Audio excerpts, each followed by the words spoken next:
In this video lecture, I am going to discuss one example of non-preemptive priority scheduling.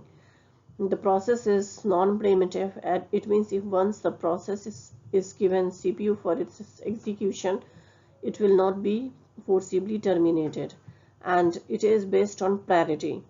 Means the process which has the highest priority that will be executed before the process which has the lower priority. And here process A to F is given, its arrival time is given, and its burst time is also given, and its priority is also given.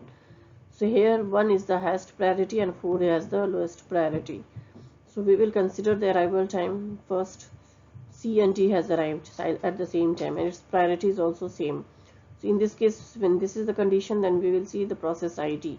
So C will be has the process ID, more process ID than D. So C will be executed before D. So it will be executed till 6 time unit because its burst time is 6.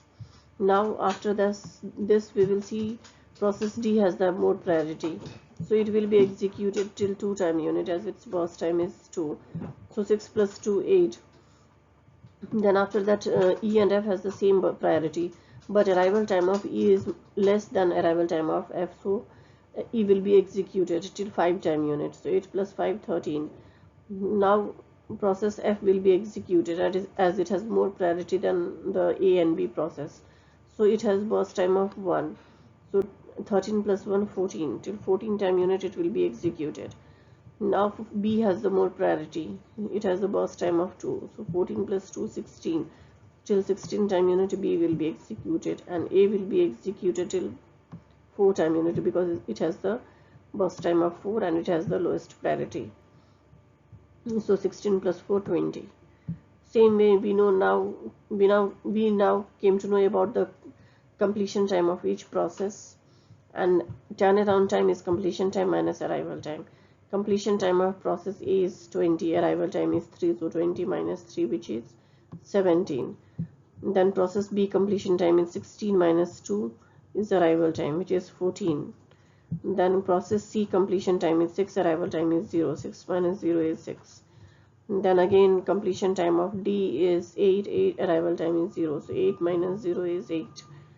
Now completion time of E is 13 and arrival time is 2.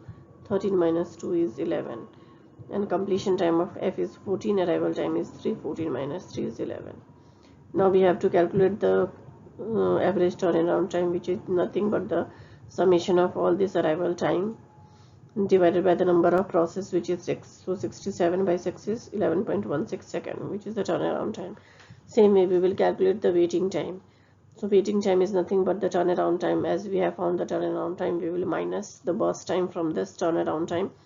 We will get the waiting time. Turnaround time for process E is 17 minus 4. Burst time is 13. 14 minus 2, 12.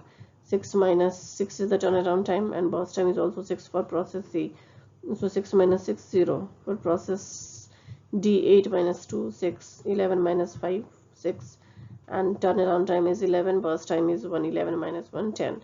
And its average waiting time will be 13 plus 12 plus 0 plus 6 plus 6 plus 10, which is coming 47. Divided by its number of process, which is 6. The average waiting time is coming 7.83. Thank you.